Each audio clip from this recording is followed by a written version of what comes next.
여러분 따라합시다. 하나님은 나를 사랑하십니다. 하나님 나와 함께 하십니다. 하나님은 나의 기도를 듣고 계십니다.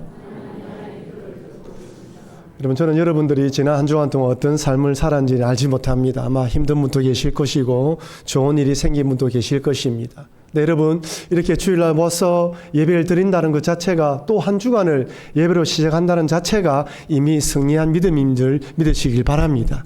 한 주간은 지나갔고 다시 또 믿음으로 살아가야 되는데, 힘들었던, 즐거웠던, 어려웠던, 괴로웠던 다시 이 자리에 앉아 있는 것은 주님이 우리를 불러주셨기 때문입니다. 주님이 우리를 불러주시지 않으면 우리는 이 자리에 앉아있지 못합니다. 그래서 이 자리에 앉아서 예배드릴 때 하나님 나를 받아주신다, 나를 인정하신다, 늘 부족하지만 하나님께서 나를 꼭 붙들고 계신다라는 것을 잊지 마시고 믿음으로 승리하시는 여러분과 제가 되길 주의 이름으로 축원합니다. 여러분, 오늘부터 한 3주간 직분자 선출을 위한 공동의회를 앞두고 어떤 일꾼을 선출해야 되는지 한번 말씀을 나누어 보려고 합니다. 오늘 본문처럼 성령과 지혜가 충만한 일꾼이 선출되어 몸된 교회가 잘 세워가기를 바라며, 우리 직분을 받은 자들 뿐만 아니라 우리 모든 성도인들, 그리고 직분을 받을 자들이 어떤 자격을 갖춰야 되는지 살펴보면서 은혜를 나누기 원합니다. 여러분, 참 교회들마다 직분자를 세우고 직분자를 선출하는 것은 축제의 일입니다. 교회에 귀한 일꾼을 세우는 것은 얼마나 중요한 일인 줄 몰라요. 감사한 일이고 즐거운 일이죠. 그래서 여러분들이 한 3주간 동안 같이 기도해 주면서 좋은 일꾼들, 교회를 섬길 수 있는 많은 일꾼들이 선출되어서 마음껏 교회를 섬기며 또 우리 교회가 흥할 수 있도록 기도해 주셔야 됩니다. 그럼 사실 목회자들은 늘 부담입니다. 좋아서 좋은 결과가 나오면 좋지만 또 그렇지 않을 경우는 이 모든 영적 부담감이나 책임을 지고 또 가야 되는 것입니다. 물론 주님께 의지하며 달려가야 되지만, 그러나 우리 성도님들 지금까지 많은 선거를 해오면서 좋은 일꾼들을 많이 선출되었습니다. 앞으로도 좋은 일꾼이 선출될 줄 저는 믿고 기도하고 또 우리 당에 준비를 하고 있습니다. 그러니까 여러분, 어떤 분들이 또 후보자 올라온지 또 기도해 주시면서 좋은 분들이 다 선출될 것이다 믿고 또 도와주시면 감사하겠습니다. 여러분, 사람들이 지나간 곳에선 반드시 흔적이 남습니다. 여러 흔적이 남죠. 어떤 흔적이 남을까요? 제가 이 질문 딱 던지면서 좋은 기억의 흔적이 남겠다, 그런 기억의 흔적을 남기면 좋겠다 하는 생각을 했습니다. 함께 신앙생활을 하면서, 그리고 어디 여행을 갈 때 무엇이든지 간에 시간이 지나면서 과거는 추억으로 남게 되어 있습니다. 모든 추억들이 좋은 추억만 남는 것이 아니라 힘들고 어려운 추억, 다시는 생각하고 싶지 않은 기억도 있겠지만 어쨌든 기억으로 남습니다. 하지만 우리들에게는 어떤 믿음이 있습니까? 합력하여 선을 이루어 주실 하나님. 내 인생 가운데 비록 힘들고 어렵지만 그 주님이 그 어려운 시기를 또 잘 극복하게 하시면서 합력하여 좋은 일로 만들어 주실 것이다라는 믿음을 가지고 우리에게 주어진 이런 추억들, 이런 기억들을 또 믿음으로 승화시켜야 됩니다. 그리고 또 사람들이 지나간 곳에는 무엇이 남습니까? 쓰레기가 남습니다. 사람들이 지나간 곳에 쓰레기가 남아요. 여러분, 연휴 기간이나 휴가 기간이 끝나고 나면 꼭 뉴스에 등장하죠. 휴게소마다 쓰레기가 차고 넘칩니다. 고속도로마다 갓길에 휴지가 차고 넘칩니다 라는 그런 뉴스를 볼 수 있습니다. 여러분, 이번 명절 기간에는 좀 연휴가 오래되면서 각 집마다 이렇게 가족들이 내려오면서 같이 보내는 시간이 많았을 것입니다. 쓰레기가 2배로 늘어나셨죠. 그럴 겁니다. 저희 아파트에서도 명절 기간에는 쓰레기를 배출하지 못했는데 2주 만에 쓰레기를 배출하니까요, 아파트 마당에 쓰레기 산처럼 얼마나 쓰레기가 많은지 몰라요. 참 사람들이 모인 곳에는 이런 쓰레기들이 항상 있기 마련입니다. 여러분, 사람들이 모인 곳에는 쓰레기만 있습니까? 사람들이 지나간 자국, 사람들이 모인 곳에는 분쟁거리도 있습니다. 다 완전하고 완벽하지 않기 때문에 모이면 신경전과 감정싸움도 있는 것이죠. 이번에 가족들이 다 모이면서 다 복된 시간을 보냈지만 또 흩어졌다 모였기 때문에 보이지 않는 신경전 좀 하셨죠. 감정싸움도 좀 있었죠. 우리 교회는 다 성숙하기 때문에 아무도 그런 일이 없는 줄 믿습니다. 사람들이 모인 곳에는 참 그런 것이 있습니다. 부부가 서로 사랑하며 살기로 결혼했는데 결혼하고 난 뒤부터 또 서로 다른 거 틀린 것 때문에 의견 다툼이 일어나고 부부 싸움하기도 하고 서로 삐치기도 하고 또 그렇게 밥을 해주면서 내가 미쳤지 밥을 하면서 또 남편들은 내가 미쳤지 하면서 또 밥 먹고 출근하면서 나아갑니다. 사람들이 모인 곳에는 언제든지 분쟁이 있습니다. 여러분 교회도 마찬가지예요. 교회는 예수님을 구주로 믿는 성도들의 모임인데 우리는 죄인이라 고백한 성도들의 모임입니다. 하나님께서 원하시는 교회가 되기 위해 성장하고 성숙하는 공동체이지 완전하고 완벽한 공동체가 아닙니다. 여러분 교회는 천국이 아닙니다. 교회 안에는 죄인들이 모인 곳입니다. 마음에 안 드는 사람, 내 뜻대로 되지 않는 일, 그리고 속상한 일이 언제든지 생깁니다. 왜냐하면 우리들이 완전하지 않기 때문이죠. 예수님이 재림하기 전까지, 부활의 몸을 입기 전까지 우리는 이 육신의 몸을 입고 늙고 병드는 이 육신의 몸을 입고 살아갑니다. 그리고 사단마귀가 유혹을 하고 불의의 세상에 살아가기 때문에 언제든지 내가 분쟁에 휘말리기도 하고 내가 분쟁의 원인이 되기도 하고 또한 분쟁 때문에 힘이 들기도 한 것입니다. 여러분 이 땅에 완전한 교회, 완벽한 교회가 있을까요? 없습니다. 이 땅에 사는 동안 아무리 완전한 교회, 완벽한 교회를 추구한다 하더라도 여러분과 제가 그 교회에 등록하는 순간 그 교회는 완벽한 교회가 되지 않습니다. 내가 죄인이고 여러분들이 죄인인데 모인 곳에 모인 사람들이 죄인인데 완전하지 않는 것이죠. 아무리 완전해 보이고 완전히 문제가 없는 교회라고 할지라도 저와 여러분처럼 허물 많은 우리들이 가게 되면 문제가 생기는 것입니다. 여러분 우리 교회도 완벽한 교회, 완전한 교회가 아닙니다. 혹시 그런 교회를 찾으신다면 정중하게 말씀드리는데 그런 교회를 찾아가십시오. 우리 교회는 그런 교회가 아닙니다. 저는 완전한 목사가 아닙니다. 우리 성도들도 완전한 성도들이 아닙니다. 우리는 부족합니다. 맞춰서 살아가는 것이죠.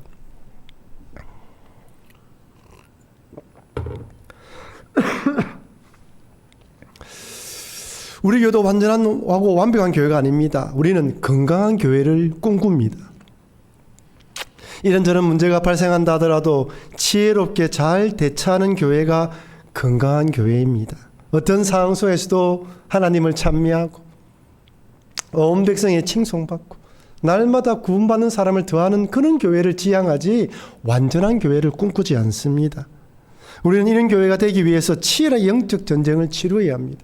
여러분 복음서를 읽고 사도행전을 읽고 나면 와 우리 마음속에 정말 하나님 역사하신다라고 생각됩니다. 하지만 서신서로 넘어가면 어떤 마음이 듭니까? 와 교회들마다 이런 어려움이 있었나. 여러분 교회들마다 어려움이 있었는데요. 어떤 교회가 가장 많은 문제가 있었습니까? 고린도 교회이죠. 고린도 교회는 음란과 우상 숭배 도시인 고린도에 교회가 세워졌다는 것으로 감사한데 하나님께서 은사를 부어주었어요. 어떤 사람 방언하는 사람, 어떤 사람 예언하는 사람, 통변하는 사람 각기 은사를 부어줬는데 얼마나 감사한 일입니까? 근데 문제는 이 은사를 가지고 서로 싸우는 거예요. 내가 더 큰 은사를 받았다. 내가 더 잘났다. 서로 싸웁니다. 지도자 중심으로 나는 아볼로파다, 베드로파다, 바울파다, 그리스도파다 분파로 나누어 싸웁니다. 문제 해결이 되지 않아요. 사도 바울이 찾아가는데 사도 바울을 인정하지 않았습니다. 참 어려웠던 교회죠. 여러분 에베소 교회는 어떻습니까? 이방인 그리스도인과 유대인 그리스도인이 모여서 신앙생활 하다 보니까 서로 간에 맞지 않는 거예요. 여러분 유대인과 이방인은 태생적으로 맞지가 않아요. 여러분 문화가 다른 사람과 함께 신앙생활하는 거 여러분 정말 어렵습니다. 갈라디아 교회는 어떻습니까? 예수님을 믿을 뿐 아니라 율법도 지켜야 한다는 거짓 교사들이 들어와서 교회를 어지럽게 만들어 놨어요. 그래서 성도들이 예수님 믿을 뿐 아니라 또 다른 것도 해야 되는갑다라고 생각하면서 할례를 행해야 되나 이러면서 분쟁이 일어났습니다. 교회들마다 다 어려운 것이죠. 그런데 이런 교회들이 어려울 때마다 주님은 일꾼들을 보내주시고 일꾼을 세우시고 또 사도와 같은 이런 서신서를 보내주셔서 문제를 해결하게 만들었습니다. 여러분, 중요한 것은 교회 안에 얼마든지 문제가 일어날 수 있다는 것을 인정하고 어떻게 그 문제를 잘 해결하느냐가 더 중요하다는 것을 잊지 마시기를 바랍니다. 오늘 본문을 보십시오. 이 땅에 세워진 교회의 모델인 예루살렘 교회가 구제로 인해서 문제가 발생했습니다.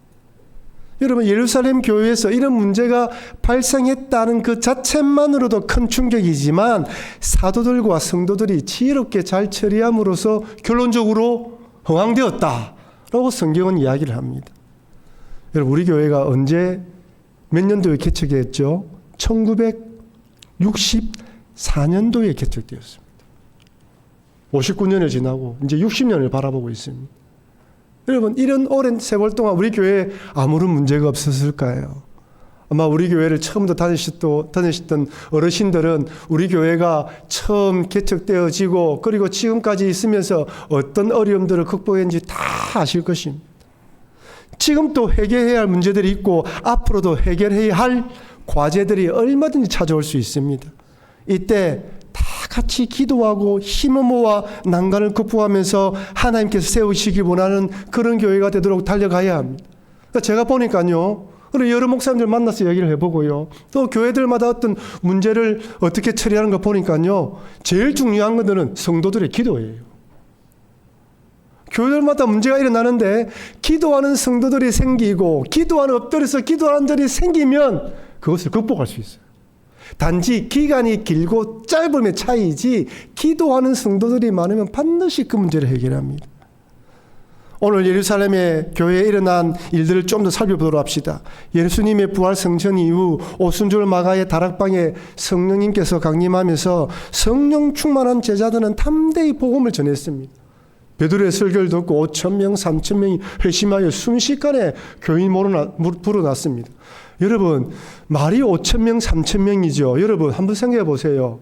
그렇게 많은 사람이 모였다면 그런 조직을 운영할 수 있는 조직이 있어야 돼요. 조직이 없어요. 여러분, 10명만 모여도 100명만 모여도 여러분 이끌어가기가 쉽지가 않아요. 1,000명하고 10,000명 교회 규모는 다릅니다. 그렇다고 12 사도들이 지도자의 경험 있는 사람도 아니에요. 지도자 자리에 있던 분들도 아닙니다. 어부들이나 남의 밑에서 일했던 사람들이 전부예요. 그러니 문제가 발생하는 것이죠. 어떤 문제입니까? 사도행전 6장 1절 말씀을 우리 같이 한번 읽어보겠습니다. 헬라파 유대인들이 자기의 가부들이 매일의 구제에 빠짐으로. 여러분, 그때에 죄자가 더 많아졌어요. 사람이 몰려오기 시작한 거예요. 구원받는 사람이 날로 증가했습니다. 지금 현재 12명의 사도들로 감당이 안 되는 인원이죠. 근데 헬라파 유대인들이 구제에 빠진 거예요. 여러분, 아무리 좋은 일이고 선한 일이라도 지혜롭게 일을 처리하지 못하면 얼마든지 교회가 시험에 빠질 수 있습니다. 오늘 본문에 언급된 헬라파 유대인들은 팔레스틴 외 이방인 지역에서 태어나서 헬라 언어가 익숙하고 헬라 문화에 익숙한 사람들입니다. 이들이 예수님 믿으면서 예루살렘 교회로 오게 된 거예요. 히브리파 유대인들은 무엇입니까? 팔레스타인 안에 태어나서 유대 풍속에 익숙하고 아람어를 사용하는 자들입니다. 쉽게 이야기를 하면 같은 한국 사람인데 한쪽은 이민 생활하고 그래서 영어가 편리한 사람들이고 한쪽은 오리지널 고국에 태어난 사람들이에요. 같은 한국 사람들이지만 생각이 다르죠. 그럼 다릅니다. 이민 3세대만 되면요, 같은 한국 사람들인데 딱 보면 한국 사람 같지가 않아요. 머리, 헤어스타일도 옷도 좀 달라 보입니다. 이야기를 해보면 한국말이 많이 어눌합니다. 그런 분들이 함께 모였다 하니까 쉬운 것이 아니죠. 그런데 이 과부들을 구제하면서 헬라파 과부들이 빠졌는데 얼마나 자주 빠졌는지, 몇 번이나 빠졌는지 이걸 성경 언급하고 있지 않습니다. 하지만 헬라파 과부들이 빠지면서 원망하기 시작했어요. 네, 여러분, 여기 원망하다는 히브리어 뜻이 나지막히 말하다는 뜻이에요. 큰 소리로 치고 왜 나를 빼줬습니까? 이야기한 것이 아니에요. 이 빠졌어. 이 문제를 해결해 주십시오 라고 정중하게 부탁한 것이죠. 여기 원망하다는 이 말은 이 출애굽한 이스라엘 백성들이 광야 생활한 동안 물이 떨어지거나 먹을 것이 떨어졌을 때 수근수근거리며 분쟁의 소리를 전파하면서 문제거리를 만들었다는 것이 아닙니다. 나지막하게 이야기하면서 이런 일이 있었다. 그리고 자기의 속사정을 알렸다는 것이죠. 그렇다면 여러분, 이 구제의 문제가 어디적으로 발생한 것일까요? 예수님의 12제자들은 사도들은 다 히브리파 사람들이지 않습니까? 오리지널 유대인들이에요. 그러니까 자기가 자기 사람들만 끼고 돌아온 것일까요? 여러분, 오늘 본문 바로 앞 사도행전 5장을 보십시오. 어떤 일이 있습니까? 하나님 앞에 거짓말했던 아나니아와 삽비라가 죽는 사건이 기록되어 있습니다. 이 사건을 알고 있는 제자들이, 예수님의 사도들이 의도적으로 히브리파 유대인들을 감싸고 헬라파 유대인들을 제외시킨 것일까요? 그렇지는 않을 것입니다. 이것은 행정적인 실수입니다. 여러분, 교회 일을 하다 보면 행정적인 실수가 있을 수 있습니다. 주보에 이름이 빠지기도 하고요. 뒤에 헌금 명단에 이름이 빠질 수도 있습니다. 얼마든지 오타가 생길 수도 있어요. 행정적인 실수입니다. 의도가 없습니다. 우리 모든 일들 가운데 하다 보면 여러 일들이 우리 잘못해서 인간적인 실수로 그런 것이 많습니다. 때로는 그것을 용납하는 마음으로 받아주셔야 되는 것이죠. 이 사실을 안 사도들은 모든 제자를 불렀습니다. 6장 2절입니다. 우리 같이 읽겠습니다. 12사도가 모든 제사를 불러 우리가 하나님의 말씀을 제쳐놓고 접대를 일삼는 것이 마땅하지 아니하니. 말씀을 제쳐놓고 뭐 한다고요? 접대. 여러분 성경을 보십시오. 여러분 성경책에 접대라는 단어 앞에 숫자 4가 표시되어 있습니까? 저를 보지 마시고 여러분 성경책에 보십시오. 그리고 4를 딱 밑으로 내려가 보면 밑에 각준안에 뭐가 되어 있습니까? 재정 출납에 되어 있죠. 그 재정 출납에 되어 있는 성경책이 좋은 책입니다. 무슨 말입니까? 사도들은 하나님의 말씀도 전하고 또한 재정 출납 등을 통한 구제와 봉사의 일까지 한 것입니다. 12명의 사도가 그 모든 일을 다 하고 있었던 것이죠. 그러니 아무리 잘한다고 할지라도 실수가 생길 수밖에 없습니다. 아무리 똑똑하고 뛰어난 사람이라도 언제든지 실수할 수 있고 잘못할 수 있습니다. 이때 사도들은 자신의 잘못을 속히 인정하고 대책 수립을 강구합니다. 그것이 무엇입니까? 일꾼을 뽑는 거예요. 사도행전 6장 3절 우리 같이 읽겠습니다. 형제들아, 너희 가운데서 성령과 지혜가 충만하여 칭찬받는 사람 7을 택하라. 우리가 이 일을 그들에게 맡기고. 한번 따라합시다. 성령과 지혜가 충만하여 칭찬받는 사람. 일꾼을 뽑아야 되는 거예요. 여러분, 교회 안에는 교회의 사명들을 감당하기 일꾼을 뽑아야 됩니다. 우리는 직분자들 뿐만 아니라 각 부서의 청지기로 여러분들을 임명하여 교회를 돕도록 섬기도록 만들어 놓았습니다. 여기 중요한 것은 사도들이 일꾼들을 뽑을 때 어떤 일꾼을 뽑아야 되는지 3가지 기준을 제시하고 있습니다. 첫 번째가 뭐라고요? 한번 따라합시다. 지혜가 충만해야 합니다. 여기서 말하는 지혜는 세상에서 말하는 지혜를 의미하는 것이 아닙니다. 세상에는 공부를 많이 하고 박사학위를 가지고 그 분야에 똑똑한 자들이 많이 있습니다. 물론 그분의 도움도 필요합니다. 재력이 있는 사람도 물질적으로 도움이 됩니다. 하지만 교회에서 말하는 지혜는 하나님께서 주신 지혜로 무장한 사람을 말합니다. 그래서 잠언 9장 10절에 이렇게 말씀합니다. 여호와를 경외하는 것이 지혜의 근본이요 거룩하신 자를 아는 것이 명철이니라. 여호와를 경외하는 것이 지혜의 근본이라는 거예요. 여러분, 지혜가 충만하다는 것은 여호와를 경외하는 것을 말합니다. 하나님을 두려워하며 하나님 말씀을 사모하는 자입니다. 하나님 말씀 안에서 성경에 얼마나 많은 사건들이 기록되어 있고 얼마나 많은 일들이 있습니까? 거기에서 교훈을 받고 도전을 받아 신앙적으로 접목할 수 있는 지혜를 말하는 거예요. 여러분, 교회 일이든 세상 일이든 지혜로운 자가 필요합니다. 능력 있는 자보다 지혜로운 자가 필요해요. 상처를 주지 않고 전체가 살 수 있고, 특별히 교회는 어린아이로부터 어른의 일까지 모든 대상자들이 있기 때문에 어느 한 대상을 맞출 수가 없습니다. 전체를 품을 수 있는 넓은 마음이 필요한 것이고 그런 지혜가 필요한 것이죠. 문제가 생길 만한 것도 지혜롭게 잘 처리할 수 있도록 도와야 되고 감정에 개입되지 않도록 자꾸 달려가야 됩니다. 교회 일꾼은 여호와를 경외함으로 지혜로워야 합니다. 두 번째는 따라합시다. 성령 충만해야 됩니다. 여러분, 저는 기회가 있을 때마다 성령 충만하다고 이야기를 드립니다.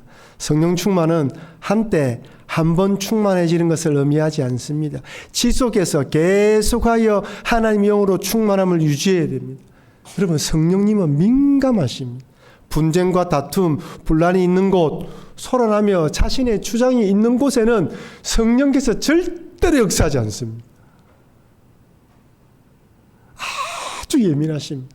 여러분, 가시나무새 그 노래가 있지 않습니까? 내 안에 내가 너무 많으면요, 성령이 역사하지 않아요.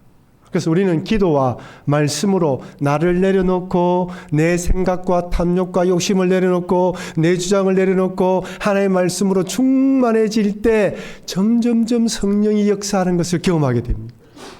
여러분, 댐이나 저수지에 물을 채울 때는 서서히 올라갑니다. 성령께서도 강력하게 역사할 때도 있지만 대부분 말씀과 기도를 통하여 우리의 마음을 서서히 채우십니다. 그런데 여러분, 우리의 마음이 고집과 아집과 음란과 탐욕과 정욕과 이런 거로 가득 채워지면 성령이 역사하지 않습니다. 여러분, 성령님은 절대 떠나지 않아요. 그러나 역사하지는 않습니다. 언제까지요? 우리가 영적으로 메말라서 성령님을 갈급할 때까지 성령님은 기다리십니다. 은혜 받아보고 성령이 멀리 떠나간 것을 경험해 본 사람들은 제가 무슨 말씀을 하시는지 알 겁니다. 말씀과 기도할 때 채워주시는 은혜, 기도하면서 주시는 은혜가 충만했는데 점점 그 은혜가 떠나가는 것이죠. 갑갑해집니다. 답답합니다. 짜증이 잘 나요. 신경질을 자주 냅니다. 나도 모르게 원망과 불평이 잘로 질러 놓습니다. 성령이 기다리고 있어요. 봐, 너 지금 죽는 상황이야. 영적으로 메말랐어. 마치 가뭄에 논밭이 거북이 등처럼 쩍쩍 갈라지는 것처럼 우리의 심령이 점점 메말라집니다. 여러분, 죄송하지만 좋은 여행지에 간다고 맛있는 음식을 먹는다고 성령 충만해지지 않습니다. 한때 감정은 좋지만요, 성령 충만하면 기도하고 말씀 보면서 나를 내려놓을 때마다 그때 채워지는 은혜입니다. 어느 목사님께서 이런 말씀을 하시더군요. 우리 같이 한번 읽어보도록 하겠습니다. 성령 충만함을 갈급하는 것 외에 다른 열망이 있다면 결코 성령 충만할 수 없을 것이다. 무슨 말입니까? 성령 충만하기만을 강절히 구할 때 그때 성령님이 충만하게 채운다는 거예요. 우리 마음속에 없어도 돼. 이 정도면 충분해. 뭐 이 정도 생활하면 됐지. 딱 그 정도의 성령이 오십니다. 역사하십니다. 이전에 젊었을 때 한때지. 딱 그렇게 하면 딱 그 정도입니다. 갈망하고 더 갈망하는 자들이 더 부어주십니다. 성령 충만은 우리 성도가 이 땅에 받아 누릴 수 있는 가장 큰 복이기 때문에 그것을 가장 큰 복으로 알고 갈망하는 자에게 주어집니다. 예수 믿으면 누구든지 성령이 임하십니다. 하지만 성령 충만은 모든 자들이 성령 충만한 것은 아닙니다. 성령 충만은 갈망하고 갈급하는 자에게 주어진 은혜입니다. 유기성 목사님의 설교 들으신 분들은 유기성 목사님이 예수 동행 일기를 매일 적으라고 강조하는 걸 많이 들었을 것입니다. 그분은 그래 말씀을 하시더군요. 사람들이 목사님 그것밖에 설교하지 못합니까? 맨날 일기 적어라, 예수 동행하라. 왜 그런 줄 아십니까? 살아보니까요. 목사라도 하루라도 충만하지 않으면 넘어지니까.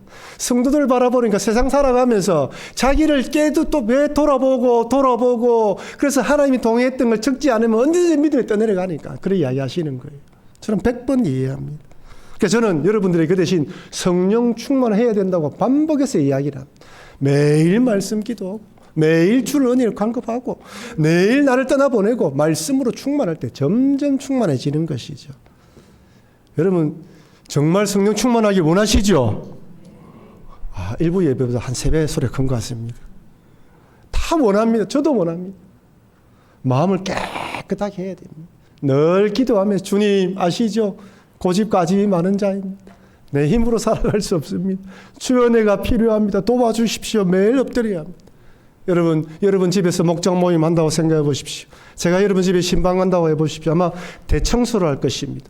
사람들이 자기 집에 오면 대청소를 하는 것 하다시피 하나님의 영을 모시고 우리가 살아가는데 어떻게 우리의 이런 모든 것 속에서 하나님의 영을 초청하겠습니까? 물론 우리가 완전해질 수는 없습니다. 그러나 회개하면서 기도하면서 더 사모하는 마음으로 주여 나를 도와주십시오라고 기도해야 되는 것이죠. 그래서 매일 삶이 영적 전쟁입니다.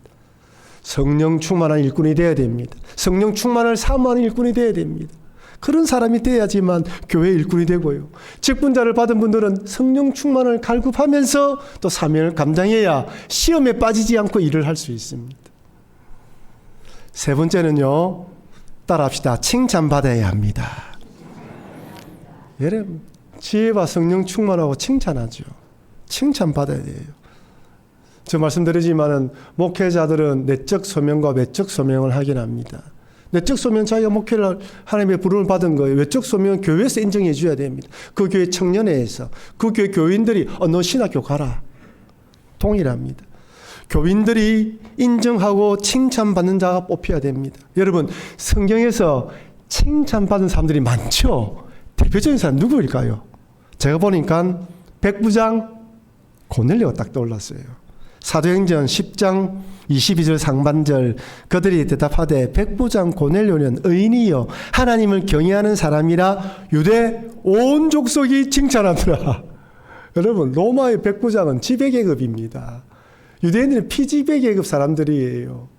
근데 마치 일제시대 때 우리 국민들이 그 일제 순사잖아. 존경했던 것처럼 고넬료를 존경했다고 합니다. 온 백성에 칭찬받았다고 이야기를 해요. 사도행전 16장 2절, 디모데는 어떻습니까? 디모데는 루스드라와 이고니온에 있는 형제들에게 칭찬받는 자니 한 동네가 아니라 그 동네에 오면서도 야, 디모데는 괜찮은 사람이야, 대단한 사람이야, 칭찬받았다는 것입니다. 여러분, 다메섹에 있는 그리스도인을 잡으러 갔던 사도 바울, 하늘에 비치면서 눈이 감기면서 어둠에 갇혀 있었습니다. 그때 사도 바울을 안수했던 아나니아에 대해서는 성경은 이렇게 기록되어 있습니다. 사도행전 22장 12절, 율법에 따라 경건한 사람으로 거기 사는 모든 유대인들에게 칭찬을 듣는 아나니아라는 이가 거기에 사는 모든 유대인들의 칭찬을 받았다는 거예요. 여러분, 신앙은 칭찬으로 증명됩니다. 칭찬으로 증명돼요. 그래서 로마서에는 이렇게 건면합니다. 로마서 14장 18절 말씀을 우리 같이 읽도록 하겠습니다. 그래서 그리스도를 섬기는 자는 하나님을 기쁘시게 하며 사람에게도 칭찬을 받는 그리스도를 섬기는 자는 하나님과 사람에게도 칭찬을 받는 것이죠. 믿음으로 생활하며 주를 바라보고 사람들에게 필요한 부분들을 잘 알고 돕고 섬기고 희생하고 양보하는 것입니다. 그럼 우리 모두 다 성령과 지혜가 충만하여 사람들에게 칭찬받는 그리스도인이 되시기를 바랍니다. 이런 귀한 그리스도인이 귀한 일꾼들과 직분자로 선출될 때, 그리고 교회를 섬길 때, 교회를 헌신할 때 교회는 부흥되는 것입니다. 마지막으로 이런 조합에 부합되는 7명의 일꾼이 선출됩니다. 사도행전 6장 5절입니다.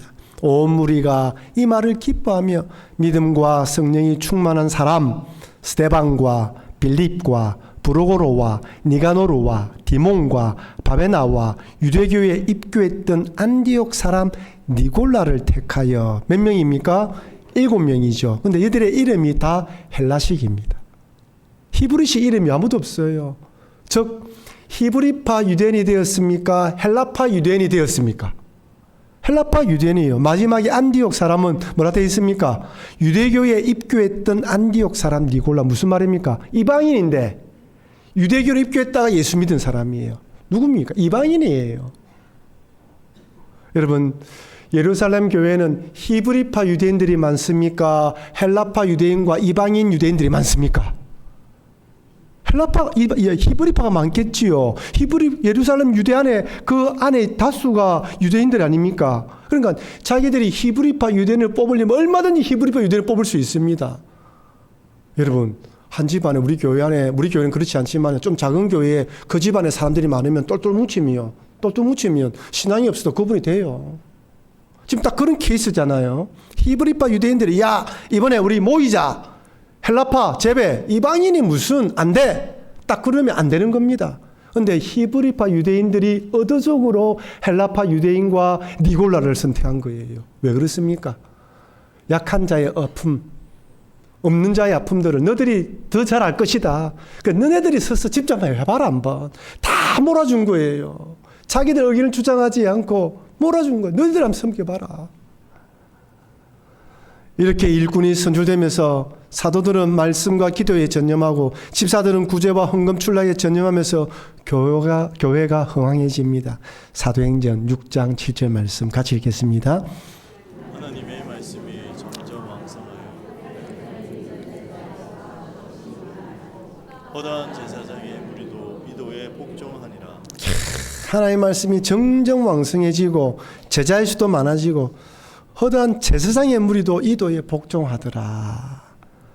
참 문제를 은혜롭게 잘 해결함으로 더 많은 자들이 구원받는 교회로 부흥성장했습니다. 사랑하는 성도 여러분, 예루살렘 교회 이후로 지금까지 이 땅에 세워진 교회는 많은 어려움과 문제들을 극복하면서 부흥성장했습니다. 때론 교회 간판이 내려지기도 하고 힘을 잃어버리기도 했습니다. 하지만 교회는 절대 사라지지 않습니다. 지금도 하나님께서 세우시는 교회가 되기 위하여 싸우며 전투하는 교회들이 곳곳에 있습니다. 이런 교회를 세우기 위해 하나님께서는 일꾼들을 선출하여 교회 행정적인 업무와 봉사, 구제와 재정 업무를 맡기시고 목회자는 기도와 말씀에 전념하게 하셨습니다. 그럼 여러분들이 어떤 봉사의 직무를 맡았든지 간에 직분을 맡았든지 간에 이런 일꾼이 되도록 성령 충만하며 지혜롭고 또한 칭찬받는 일꾼이 되도록 노력하시고 또한 이런 일꾼이 선출되도록 기도해 주시면 감사하겠습니다. 이런 직분자들이 많아지고 이렇게 칭찬받는 일꾼들이 선출되어질 때 앞으로 우리 교회는 더욱더 부흥하고 성장할 것입니다. 이런 마음으로 기도해 주시고 선출하는 데 도움 주시며 기도하고 뽑으시는 여러분과 제가 되길 주의 이름으로 축원합니다.